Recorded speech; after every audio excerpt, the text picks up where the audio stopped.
চিরাচরিত বস্ত্র ও আসবাবপত্র থেকে বের হয়ে উন্নত প্রযুক্তি, বৈদ্যুতিক যানবাহন আর আর্টিফিশিয়াল ইন্টেলিজেন্স উৎপাদনে নজর দিচ্ছে চীন। বছরের শুরুতেই এআই খাতকে বিশেষ অগ্রাধিকারের তাগিদ দেন প্রেসিডেন্ট শি জিনপিং। এরপরই ২০ জানুয়ারি বাজারে আসে দেশটির অভিনব ডিপসিক এআই R1। মাত্র ৯ দিনেই স্বল্প খরচে বানানো আর্টিফিশিয়াল চ্যাটবটটি নজর কেড়েছে বিশ্বের।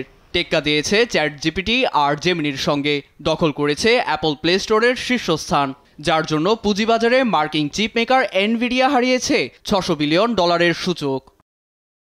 কথা হচ্ছে কিভাবে কাজ করে অভিনব এই চ্যাটবটটি। চ্যাট জিপিটি বা জেমিনির মতোই ব্যবহারকারীদের নতুন পরিকল্পনা, বেসিক কোডিংয়ের সাহায্য করে ডিপসিক। জটিল অঙ্কসহ পড়ালেখায়ও ব্যবহার করা যায় এটি।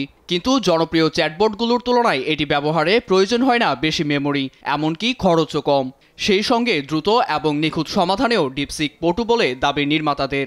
এছাড়া অর্থনৈতিক উপাত্ত ব্যবহার করে বিনিয়োগের জন্য ব্যবহার করা যাবে এটি, যা মূলত কোয়ান্টিটেটিভ ট্রেডিং নামেই বহুল প্রচলিত।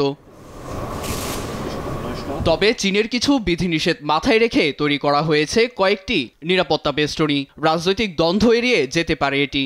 যেমন বিবিসি চীনের তিয়ান আমেন নিয়ে চ্যাটবটটিকে প্রশ্ন করলে এসব প্রসঙ্গ নিয়ে উত্তর দেয়ায় বিধিনিষেধ রয়েছে বলে জানায় ডিপসিক। ২০২২ সালে চীনে এনভিডিয়া A100 রপ্তানিতে নিষেধাজ্ঞা জারি করে মার্কিন প্রশাসন। তবুও হাতের নাগালে থাকা সিরিজ দিয়েই ট্রেন করা হয় চ্যাটবটটি। এতে মাত্র $৬০ লাখ খরচ করে R1 মডেলটি বাজারে ছাড়ে চীনা উদ্যোক্তা কোম্পানি। সঙ্গে সঙ্গে হিড়িক পড়ে ব্যবহারকারীদের মধ্যে। একসঙ্গে ব্যবহারকারীদের চাপে কিছুক্ষণের জন্য প্রযুক্তিগত ঝামেলা হলে রেজিস্ট্রেশন সীমিত করতে বাধ্য হয় ব্যক্তিগত মালিকানাধীন টেক প্রতিষ্ঠানটি। এতে চ্যাটবটটির সাইবার সিকিউরিটি নিয়ে বিবিসির কাছে আশঙ্কা প্রকাশ করেছে অস্ট্রেলিয়ার বিজ্ঞান বিষয়ক মন্ত্রণালয়। তবে অনেকের মতেই তরুণ উদ্যোক্তাদের হাত ধরে চীনে ঘটতে চলেছে প্রযুক্তির বিপ্লব।